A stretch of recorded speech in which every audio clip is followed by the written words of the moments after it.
चलिए आज का आपका क्लास है, आज का क्लास है ना, आज हम पढ़ने वाले हैं कवक।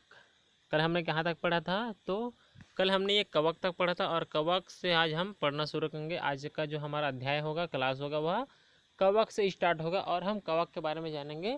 और हम पढ़ रहे हैं अध्याय 8। तो अध्याय 8 का यह दूसरा क्लास है, आज का ऑनलाइन क्लास का है ना। तो चलिए हम शुरू करते हैं। कवक कवक कवक के बारे में दिया गया, तो चलिए कवक के बारे में थोड़ा सा पढ़ते हैं। आपने फफूंद जरूर देखी होगी, जो प्रायः अचार, मुरब्बे, फलों, सब्जियों, गीले कपड़ों, पुराने जूते, दीवारों, लकड़ी आदि पर पीले, भूरे, काले, स्लेटी रंग के धब्बों के रूप में दिखाई देती है। ये वास्तव में विभिन्न प्रकार के कवक हैं। जैसे कि ये कवक क्या है, मैं आपको बता देता हूँ। जैसे कि क्या यहाँ पे क्या बोला गया है, आपने फफूंद जरूर देखी होगी। और देखो है ना, हम फफूंद जरूर देखे हैं, लेकिन हम जानते नहीं कि वह फफूंद है कि कवक है ना। वही कवक होता है जो जिसको हम क्या कहते हैं, फफूंद कहते हैं। तो ये फफूंद कहाँ होता है? तो जैसे कि बरसात के दिनों में कपड़ा हो गया है ना, बहुत दिन से हम कपड़े के नहीं पहनते हैं, तो कपड़ा वहाँ पे टंगा रहता है। तो उस टंगे हुए कपड़े में क्या लग जाता है, सफ़ेद रंग का या काले रंग का या भूरे रंग का क्या लग जाता है, या स्लेटी रंग का धब्बा सा बन जाता है। यानी कि उस वहाँ पे कुछ पदार्थ जमा हो जाता है, परत है ना। तो उसी को कहते हैं कवक। और जैसे ही बहुत दिन हो जाता है किसी अचार को, मुरब्बे को, सब्जी को या गीले कपड़ों को, तो उसमें भी क्या हो जाता है, थोड़ा सा सफ़ेद सफ़ेद या काले रंग का या भूरे रंग का क्या बन जाता है, पदार्थ जम जाता है। तो उसे कहते हैं हम फफूंद। जैसे कि जाला सा बन जाता है अचार में, अचार को बहुत दिन तक रखे रहते हैं, बहुत सालों तक अचार को रखेंगे और उसका उपयोग नहीं करेंगे, उस अचार को खोल कर नहीं देखेंगे, खाएंगे नहीं, तो क्या लग जाएगा, उसमें थोड़ा सा जाला बन जाता है। वही जाला क्या होता है, फफूंद होता है। तो उस जाले में क्या उत्पन्न होता है, फफूंद उत्पन्न होता है। तो बहुत दिनों तक जैसे अचार हो गया, कोई भी सब्जी भी रखते हैं तो सब्जी में भी क्या लग जाता है, फफूंद लग जाता है, और इसी फफूंद को कहते हैं कवक। ये वास्तव में क्या होते हैं, फफूंद नहीं होते हैं, ये क्या होते हैं, आपके कवक होते हैं, है ना। तो ये जो फफूंद है, जिसको फफूंद तो कहते हैं, लेकिन वास्तव में ये क्या होते हैं, कवक होते हैं। और ये भी कैसे होते हैं, बहुत छोटे और सूक्ष्म जीव होते हैं। आइए कवक उगाकर उसका अध्ययन करें। अब देखते हैं कवक को उगाते हैं और उसका अध्ययन भी करते हैं। तो देखिए क्रियाकलाप 3 दिया है, उसके लिए क्या करना है आपको, डबल रोटी का टुकड़ा लेना है, डबल रोटी यानी कि ब्रेड का टुकड़ा लेना है, सूक्ष्मदर्शी लेना है, स्लाइड लेना है और कवर स्लिप लेना है। डबल रोटी के टुकड़े को हल्का गीला करें, है ना। अब क्या करना है आपको, डबल रोटी के टुकड़े को हल्का सा गीला करना है और ढक देना है, और ढक कर कम रोशनी वाली जगह पर ले जाना है, और ऐसी जगह पर रखना है जहाँ पे थोड़ा सा सूर्य का प्रकाश कैसा हो, कम आता हो।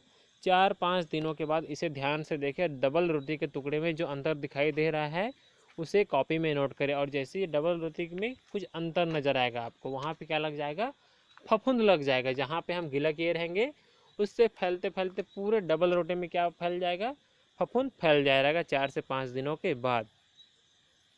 तो देखिए ये जो आपका ईस्ट है ना, ये सब क्या है, कवक है, डबल रोटी का कवक है। तो डबल रोटी में कुछ इस तरह से कवक बन जाएगा। अब हम क्या करेंगे, जैसे आपके ये जो डबल रोटी बनेगा है ना, तो डबल रोटी के अंतर्गत ये जो कवक है, ये कवक है, ये जो आपको दिख रहा है ये पूरा कवक, वो इसके ऊपर ऐसे ऐसे बन जाएगा। और इसको कैसे हम देखेंगे, तो जब इस भाग को हम काट कर कहाँ रखेंगे, सूक्ष्मदर्शी में रखेंगे, तब हमको सूक्ष्मदर्शी में क्या दिखेगा, कुछ इस तरह से हमको ये कवक दिखाई देगा जो डबल रोटी में बन जाता है। अब देखो ये मशरूम है ना, तो ये मशरूम भी क्या होता है, आपका कवक होता है। जैसे कि आजकल बरसात के दिनों में खेतों में क्या पाया जाता है, मशरूम पाया जाता है, जिसे छत्तीसगढ़ी भाषा में क्या कहते हैं, फुटू कहा जाता है। तो ये भी क्या है, कवक से ही बनता है आपका मशरूम, है ना। तो आप जानते हैं कि बरसात के दिनों में किसान लोग क्या करते हैं, खेतों से उस मशरूम को उखाड़ कर लाते हैं और उसको सब्जी बनाकर भी खाते हैं। तो ये होता है आपका किसका बना होता है, आपका ये वास्तव में जो मशरूम होता है यानी कि फुटू, ये फुटू या मशरूम आपका कवक से बना होता है। कवक के कारण ही क्या बनता है, मशरूम बनता है, यानी कि फुटू बनता है खेतों में बरसात के दिनों में। अब देखते हैं, अब डबल रोटी पर बन गए स्लेटी धब्बे को खुरच कर स्लाइड पर रखी पानी की बूंद में मिलाएं और सूक्ष्मदर्शी से अवलोकन करें। दिए गए चित्र 8.5 से मिलान करें। अब देखिए जैसे कि हमने क्या किया है, यहाँ पे हमने क्या लिया है, डबल रोटी लिया। अब डबल रोटी के इस भाग को हमने गीला किया है ना, गीला कर दिया है, और 4 से 5 दिनों बाद देखेंगे यहाँ इस भाग को हम क्या करेंगे, सूक्ष्मदर्शी में देखेंगे इस भाग को, तो हमको इस तरह से क्या दिखाई देगा, चित्र दिखाई देगा। और ये होता है आपका फफूंद, जिसको कहा जाता है कवक, है ना। तो ये होता है आपका कवक है ये। सूक्ष्मदर्शी से देखने पर आपको कवक के धागे और गोल गोल बीजाणु पानी में तैरते हुए दिखाई देंगे। अधिकांश कवकों की रचना तंतु जैसी होती है। आपने बरसात के दिनों में भूमि पर या गीली लकड़ी पर उगे हुए कुकुरमुत्ते या मशरूम देखे होंगे। यह भी एक प्रकार का बड़े आकार वाला फफूंद है। और बरसात के दिनों में क्या होता है, कहीं पे अगर पेड़ होता है, पैरा होता है, तो पेड़ और पैरा के पास क्या लगा होता है बरसात के दिनों में जी, मशरूम उगा रहता है, जिसको क्या कहते हैं, कवक। और ये क्या होता है आपका बड़े आकार का कवक होता है, इसलिए हमको क्या दिखाई देता है, ये बहुत बड़ा बड़ा दिखाई देता है। तो देखो ना, जो कवक होता है आपको हर जगह दिखाई देता है, कहीं पे बड़े रूप में और कहीं पे छोटे छोटे रूप में। और छोटे छोटे रूप में कहाँ दिखाई देते हैं, तो आपके कपड़े में हो गया, जहाँ पे जाला के रूप में दिखाई देता है। अचार हो गया, वहाँ पे भी जाला के रूप में दिखाई देता है उसके खराब हो जाने पर। उसी तरह से बड़े रूप में तो पेड़ पौधे के नज़दीक में, पैरा के पास में छोटे छोटे फुटू बन जाते हैं, जिसको छत्तीसगढ़ी में कहा जाता है। तो ये सब क्या है, कवक ही हैं। कवक के कारण ही वहाँ पे क्या बनता है, मशरूम उत्पन्न हो जाता है, मशरूम उग जाता है। अब देखते हैं क्रियाकलाप 4। यह क्रियाकलाप आप 5-6 विद्यार्थियों के समूह में भी कर सकते हैं। अब इसको थोड़ा सा छोड़ दीजिए, है ना, क्योंकि ये तो उतना खास नहीं है। इसमें सिर्फ आपको डबल रोटी का अगला अलग अलग परिस्थिति में क्या करना है, प्रयोग करना है। इसको हम छोड़ देते हैं। चलिए अब देखते हैं, पीले रंग के बॉक्स को अच्छे से पढ़िए, है ना। आपने सुना या देखा होगा कि इडली, डोसा, जलेबी इत्यादि बनाने के पहले आटे के घोल में तथा डबल रोटी आदि के आटे में एक विशेष पदार्थ ईस्ट मिलाया जाता है। अब देखिए, हमने सुना है कि जब भी इडली बनाते हैं या डोसा बनाते हैं, जलेबी इत्यादि बनाते हैं, तो उसमें क्या करते हैं, उसके आटे में, है ना, उसका जो घोल होता है उसमें क्या मिलाते हैं, एक विशेष पदार्थ मिलाते हैं, जिसे क्या कहा जाता है, यीस्ट कहा जाता है, जिसे हम खमीर या किण्व के नाम से भी जानते हैं। अब देखिए, यीस्ट यानी कि खमीर क्या करता है, इसको जब हम उस घोल में मिलाते हैं, इडली डोसा या जलेबी के घोल में, तो एक कोशिक मृतपोजैवी कवक होता है। ये क्या होता है, एक कवक होता है जो मृदा एवं वायु में उपस्थित रहता है, और इसे शुष्क अवस्था में पाउडर अथवा गोली के रूप में 4 वर्षों तक रखा जा सकता है। तो क्या करता है, वहाँ पर उसको सड़ाने का काम करता है कवक। उस आटे जो इडली है, डोसा है, जलेबी है, उसके घोल को क्या करता है, सड़ाने का काम करता है ये ईस्ट, इसलिए उसको उसमें क्या करते हैं, मिला देते हैं। यह बाजार में आसानी से उपलब्ध होता है। और ये जो आपका ईस्ट है, बाजार में आसानी से उपलब्ध होता है। कभी कभी ईस्ट न डालने पर भी इडली डोसे के मिश्रण को कुछ घंटों के लिए रख देने से मिश्रण फूल जाता है। अब निम्न प्रश्नों के उत्तर अपने कॉपी में लिखें। इडली डोसे और डबल रोटी का आटा तैयार करने के लिए उसमें ईस्ट या खमीर मिलाना क्यों आवश्यक होता है, तो क्यों आवश्यक होता है, ताकि वह अच्छे से क्या हो सके, इडली और डोसा बनाएंगे तो वह सही तरीके से बन सके, इसलिए उसमें ईस्ट मिलाया जाता है। कभी कभी ईस्ट न डालने पर भी मिश्रण क्यों फूल जाता है, क्योंकि वहाँ पे बाहरी वातावरण से क्या आ जाता है, ईस्ट आ जाता है, कवक आ जाता है, इसलिए वह फूल जाता है ईस्ट न मिलाने पर भी। ठीक है। सभी कवक परजीवी या मृत्युपजीवी होते हैं, और जबकि कवक होते हैं कैसे होते हैं, परजीवी होते हैं या मृत्युपजीवी होते हैं। मतलब परजीवी का अर्थ क्या है कि दूसरे के शरीर पर रहकर अपना जीवन यापन करते हैं दूसरे से, है ना। और मृत्युपजीवी मतलब जो मर जाए रहते हैं ना, जो निर्जीव होते हैं, उन पर भी रहकर क्या करते हैं, अपना जीवन यापन करते हैं। सोचिए ऐसा क्यों होता है, अपने शिक्षक से चर्चा करें और इसका कारण भी अपनी कॉपी में लिखें। तो क्यों होता होगा ऐसा, ये परजीवी या मृत्युपजीवी क्यों होते हैं, क्योंकि अपना भोजन स्वयं नहीं बना सकते, इसलिए ये दूसरों से यानी कि पर के सहारे से, यानी कि दूसरे के सहारे से अपना भोजन प्राप्त करते हैं, इसलिए परजीवी। और कभी कभी ये निर्जीव चीज़ों से भी अपना भोजन प्राप्त करते हैं, इसलिए ये मृत्युपजीवी कहलाते हैं। ठीक है। जब आप रोटी, पूड़ी, पराठा या ब्रेड खाते हैं, तब इन सब से ब्रेड अधिक स्पंजी और मुलायम लगती है। आइए इसका कारण क्या है देखते हैं। देखिए, हम क्या खाते हैं, रोटी खाते हैं, पूड़ी भी खाते हैं, पराठा भी खाते हैं, या ब्रेड भी खाते हैं। तो इन सब में से सबसे मुलायम कौन सा होगा, तो आपका ब्रेड होगा। बहुत स्पंज होगा और दब जाता है बार बार, और वापस अपनी स्थिति में भी आ जाता है। तो ऐसा क्यों होता होगा, तो इसका हम कारण जानते हैं। अब इसके लिए क्या करना है, आपको आधा आवश्यक सामग्री में आधा कटोरी आटा लेना है, आधा कटोरी आटा खमीर यानी कि ईस्ट लेना है, 2 प्रखनलियाँ लेना है, हल्का गुनगुना पानी लेना है, और 2 कटोरियाँ या प्लेट ले सकते हैं, आधा चम्मच शक्कर ले सकते हैं और रुई लेना है। अब क्या करना है, सर्वप्रथम अच्छी तरह से आपको क्या करना है, आपको हाथ को धो लेना है और आटे को 2 कटोरियों में आधा आधा लेना है। 2 कटोरी में आपको आटा लेना है। अब दोनों में एक एक चम्मच ईस्ट डालना है, यानी कि कवक डालना है आटों में, है ना। आटे में दोनों कटोरियों को क और ख नाम देना है। कटोरी क में आधा चम्मच, यानी कि पहले वाले कटोरी में आधा चम्मच शक्कर डालना है और दूसरे वाले में क्या करना है, बाद में कटोरी के गुनगुने पानी से गूंथकर मुलायम गोली बना लेना है। अब दोनों गोलियों को अलग अलग प्रखनलियों में पेंदे में डालकर निशान भी लगा लेते हैं।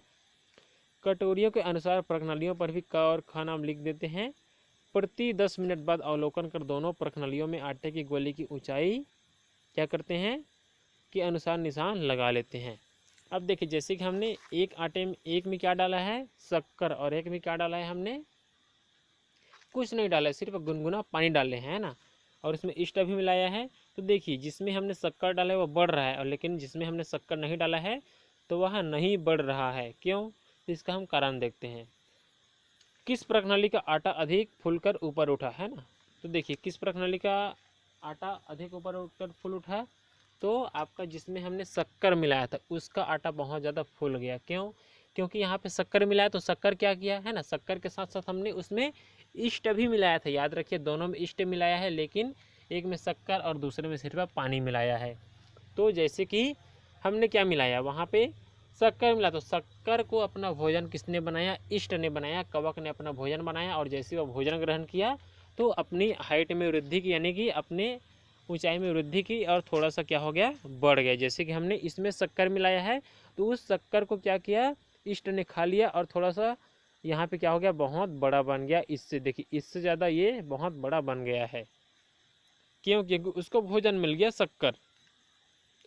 कटोरी का में शक्कर डालने से आटे की गोली के फूलने पर क्या प्रभाव पड़ा, ईस्ट को वृद्धि करने के लिए क्या विशेष प्रकार के खाद्य पदार्थों की आवश्यकता होती है ना। तो देखिए, यहाँ पे पता चल गया कि ईस्ट को यानी कि कवक को वृद्धि करने के लिए विशेष प्रकार के खाद्य पदार्थ की आवश्यकता होती है। यदि उसको खाद्य पदार्थ नहीं मिलेगा तो वह क्या नहीं करेगा, वृद्धि नहीं करेगा, वह बढ़ेगा नहीं, उतना ही बड़ा रहेगा। गोली को फुलाने की हवा कहाँ से आई, अब देखते हैं गोली को फुलाने की हवा कहाँ से आई। तो देखिए, यहाँ पे हमने क्या लगाया है, इसके मुंह में, है ना, इसके मुंह में हमने रुई लगाया है। ये रुई है आपका। तो इस रुई से धीरे धीरे छनकर साफ और शुद्ध वायु यहाँ पे आई, और हवा जैसे यहाँ पर आई तभी ये फूला। अगर यहाँ पे हवा नहीं आता तो ये भी क्या नहीं होता, फूलता नहीं। इष्ट सजीव है। अब आपका कवक क्या है, सजीव है ना, तभी तो वह सजीव है, तभी तो क्या होता है, बढ़ता है। यदि सजीव नहीं होता तो वह नहीं बढ़ता है। इसलिए इन्हें भी जीवित रहने के लिए भोजन, पानी और उष्मा की आवश्यकता होती है। और सजीव है इसलिए इनको जीवित रहने के लिए क्या क्या चीज़ की जरूरत होती है, तो उष्मा, पानी, भोजन की आवश्यकता होती है। ये शर्करा को तोड़कर, है ना, और ये शर्करा को तोड़कर ऊर्जा प्राप्त करते हैं। ये जो होते हैं शर्करा को तोड़ देते हैं, यानी कि शक्कर को तोड़ देते हैं और ऊर्जा प्राप्त करते हैं, और कार्बन डाइऑक्साइड गैस छोड़ते हैं। इस प्रक्रिया को किण्वन कहते हैं। इसी प्रक्रिया से इडली, डोसा, जलेबी, ब्रेड आदि के आटे का घोल तैयार किया जाता है। प्रक्रिया में बनी कार्बन डाइऑक्साइड आटे में फंस जाती है, और यही गैस जब फंस जाती है आटे में तो वहाँ पे गैस भर जाता है, और गैस भरने के कारण क्या हो जाता है, आपके आटे की गोली जो है फूल जाता है। तो ये हो गया आटे की गोली के फूलने का कारण और स्पंज होने का कारण। वहाँ पे हवा भरा होता है, इसलिए बहुत ज़्यादा स्पंज और मुलायम होता है। किंतु जब इस आटे को गर्म किया जाता है तब वह गर्म होकर बाहर निकल जाती है, कौन, गैस, जिससे खाद्य पदार्थ मुलायम और स्पंजी हो जाता है, और वहाँ पे जगह बना होता है, लेकिन वह जगह कैसा होता है, एकदम खोखला होता है। खोखला होने के कारण बार बार दबता है। अब आप ब्रेड के स्पंजी और मुलायम होने के कारण समझ गए होंगे, है ना। अब चलिए, आपको ये क्रियाकलाप छोड़ देना है थोड़ा सा, है ना, ये वाला क्रियाकलाप आपको छोड़ देना है। अब देखते हैं यहाँ पे कवक के बारे में, है ना। कुछ कवक हानिकारक भी होते हैं। यहाँ पे हमको पता चल रहा है कि कवक लाभदायक भी होते हैं, जैसे कि हमने बहुत सारे खाने के पदार्थों में इसका उपयोग किया, लेकिन उसके साथ साथ कवक क्या होते हैं, हानिकारक भी होते हैं, जो नम मौसम में विभिन्न वस्तुओं, खाद्य पदार्थों को सड़ा गला देते हैं। मौसम में क्या करते हैं, अलग अलग मौसम में जो खाने की चीज़ें उसको सड़ा और गला देते हैं, जिससे खाने वाले पदार्थ जल्दी से खराब हो जाते हैं, तो हानिकारक भी हैं। कुछ कवक पौधों और जंतुओं में रोग भी उत्पन्न करते हैं और कुछ कवक क्या करते हैं, पौधों और जंतुओं में बहुत सारी बीमारी उत्पन्न करते हैं। मनुष्य में होने वाले त्वचा रोग, दाद के बारे में आपने सुना होगा, यह कवक के कारण होता है। और जो हमारे त्वचा में क्या होता है जी, ये हमारा त्वचा है ना, और यहाँ पे थोड़ा सा क्या हो जाता है, दाद वगैरह हो जाता है। तो ये दाद किस कारण होता है, तो ये जो दाद होता है आपका इस कवक के कारण ही होता है। कवक के कारण क्या होता है, दाद रोग होता है मानव के त्वचा में। तो इस तरह से आप समझ गए कि कवक हमारे लिए नुकसानदायक है और फायदेमंद भी है, दोनों है, लाभ भी देता है और नुकसान भी देता है। कवक और आलू, अब देखते हैं कवक और आलू। कवक फसलों को भी नष्ट कर देते हैं। अब देखिए जो आपका कवक है क्या करता है, फसलों को भी नष्ट कर देता है। आपको यह जानकर आश्चर्य होगा कि 19वीं सदी में आयरलैंड में एक बार आलू की फसल को जब परजीवी कवक ने नष्ट कर दिया तब वहाँ अकाल पड़ गया, क्योंकि आयरिश लोगों का मुख्य भोजन क्या है, आलू है। इस अकाल के कारण अनेक लोग भूख से मर गए थे। और आयरलैंड में क्या करते हैं, आलू उनका मुख्य फसल है। तो जैसे ही वहाँ पे एक परजीवी कवक ने उन सभी आलू को क्या कर दिया, नष्ट कर दिया, तो वहाँ पे उन देश के लोगों को क्या नहीं मिल पाया, भोजन नहीं मिल पाया। और आलू भोजन नहीं मिल पाने के कारण क्या हो गया, बहुत लोग अकाल से, भूख से मर गए। अब चलिए देखते हैं प्रोटोजोआ, है ना। प्रोटोजोआ यहाँ पे दिया गया है। आपने अमीबा, पैरामेसियम, यूग्लिना के बारे में पढ़ा है। ये सभी आसानी से मिलने वाले एक कोशिक प्रोटोजोआ है। ये सभी प्रोटोजोआ है जो सूक्ष्मजीव कहलाते हैं। तो अमीबा, पैरामेसियम, यूग्लिना ये सब किसके अंतर्गत आते हैं, प्रोटोजोआ परिवार के अंतर्गत आते हैं। इस समूह के जीव, है ना, इस समूह के जीव किसमें रहते हैं, पानी, पौधों और पशुओं के शरीर एवं मिट्टी के अन्य सूक्ष्म जीवों की तरह सभी जगह पर पाए जाते हैं। कुछ प्रोटोजोआ में एक या एक से अधिक धागे जैसी रचनाएं होती है, जैसे कि यहाँ पे दिखाई दे रहा है ना। कुछ ऐसे प्रोटोजोआ जिसमें बहुत सारे धागे के रूप में इस तरह से कुछ रचनाएं दिखाई दे रही है, तो ये सब प्रोटोजोआ के लक्षण हैं। उसके बाद क्या बोलता है, जिनकी सहायता से पानी में चलते फिरते हैं। अब देखिए इनमें क्या होता है, जिस तरह से आपके धागे जैसा रचना दिखाई दे रहा है, इसमें भी धागे जैसा रचना दिखाई दे रहा है बहुत सारा, तो और यहाँ पे भी दिख रहा है। तो इससे क्या होता है, ये एक स्थान से दूसरे स्थान पर आने जाने का काम करता है। यहाँ से यहाँ चले गए, फिर यहाँ से यहाँ पे आ जाते हैं। तो इस तरह से एक जगह से दूसरे जगह आने जाने का काम करते हैं। कुछ इस तरह से इधर उधर किधर भी ये जा सकते हैं अपने उस धागे जैसी रचना से, इधर चला गया या इधर चला गया या इधर चला गया, ठीक है। तो इस तरह से चलिए आगे बढ़ते हैं। आप जानते हैं कि मलेरिया रोग मादा एनाफिलीज मच्छर के काटने से होता है, किंतु आपको जानकर आश्चर्य होगा कि यह मच्छर मलेरिया के रोगाणु प्लाज्मोडियम नामक प्रोटोजोआ के वाहक होते हैं और रोगी व्यक्ति से स्वस्थ व्यक्ति में इन रोगाणुओं को पहुंचाने का कार्य करता है। अब देखिए आप जो जानते हैं कि मलेरिया जो रोग होता है वह किसके काटने से होता है, मादा एनाफिलीज मच्छर के काटने से होता है। लेकिन असल में मादा एनाफिलीज मच्छर के काटने से मलेरिया तो होता है, लेकिन उसमें जो वायरस होता है ना, जैसे कि कौन जीव होता है, कवक यानी कि प्लाज्मोडियम। तो प्लाज्मोडियम कहाँ पाया जाता है, उस मादा एनाफिलीज मच्छर के शरीर में जाता है और उस मच्छर से होकर किस में जाता है, मनुष्य में जाता है। तो सिर्फ क्या करता है, मादा एनाफिलीज मच्छर उस प्लाज्मोडियम को मनुष्य तक पहुंचाने का काम ही करता है। लेकिन जो असली रोग कौन उत्पन्न करता है, तो जो आपका प्लाज्मोडियम है वही असली रोग उत्पन्न करता है मलेरिया का। यानी कि मादा एनाफिलीज मच्छर के काटने से मलेरिया नहीं होता है, लेकिन जब उस मच्छर में प्लाज्मोडियम क्या रहेगा, प्लाज्मोडियम रहेगा, तब हमको मलेरिया होगा। नहीं तो अगर उसके शरीर में प्लाज्मोडियम नहीं है और हमको मादा एनाफिलीज मच्छर काटती है तो हमको मलेरिया नहीं होगा। तो इस तरह से जब वह किसी व्यक्ति को काटता है मच्छर, तो उस मच्छर के काटने से वह तुरंत उस समय निकल जाता है ना प्लाज्मोडियम, और उसके शरीर में चला जाता है मनुष्य के, और उसको क्या हो जाता है, मलेरिया रोग हो जाता है। तो इस तरह से एक व्यक्ति से दूसरे व्यक्ति में जब मादा एनाफिलीज मच्छर उड़ कर जाता है, तो वहाँ पे जब वह एक व्यक्ति से दूसरे व्यक्ति को काटता है तो उसके शरीर में आते जाते रहता है ये आपका प्लाज्मोडियम, और इसी कारण क्या होता है, मलेरिया रोग होते रहता है। कुछ अन्य प्रोटोजोआ भी मनुष्यों और जंतुओं में रोग उत्पन्न करते हैं, जैसे एंड अमीबा और जियार्डिया आदि। इनसे होने वाला एक सामान्य रोग पेचिस है। अब देखिए आपका जो प्लाज्मोडियम है ना, ये आपका प्लाज्मोडियम है, ये क्या करता है, मलेरिया रोग उत्पन्न करता है आपका ये प्लाज्मो। और ये कहाँ पाया जाता है, तो मच्छर के शरीर से व्यक्ति के शरीर में जाता है। अब यहाँ पर दिया है नीचे एंड अमीबा है ना, एंड अमीबा भी एक सूक्ष्म जीव है जो क्या उत्पन्न करता है, पेचिश रोग उत्पन्न करता है। तो ये हो गया है ना। अब हम कल पढ़ेंगे जीवाणु के बारे में पढ़ेंगे, ठीक है आपका। हम कल पढ़ेंगे जीवाणु के बारे में। आज हमने पढ़ा कवक के बारे में पढ़ लिया और क्या पढ़ लिया, प्रोटोजोआ के बारे में पढ़ लिया। अब हम कल पढ़ेंगे जीवाणु के बारे में पढ़ेंगे। उसके बाद आपका जो पाठ है वह विषाणु के बारे में पढ़ेंगे। उसके बाद आपका पाठ खत्म हो जाएगा। जीवाणु और विषाणु के बारे में हम कल पढ़ेंगे, तो आप पढ़ के आइएगा जीवाणु और विषाणु क्या होता है। चलिए आज की क्लास यहीं पे हम बंद करते हैं।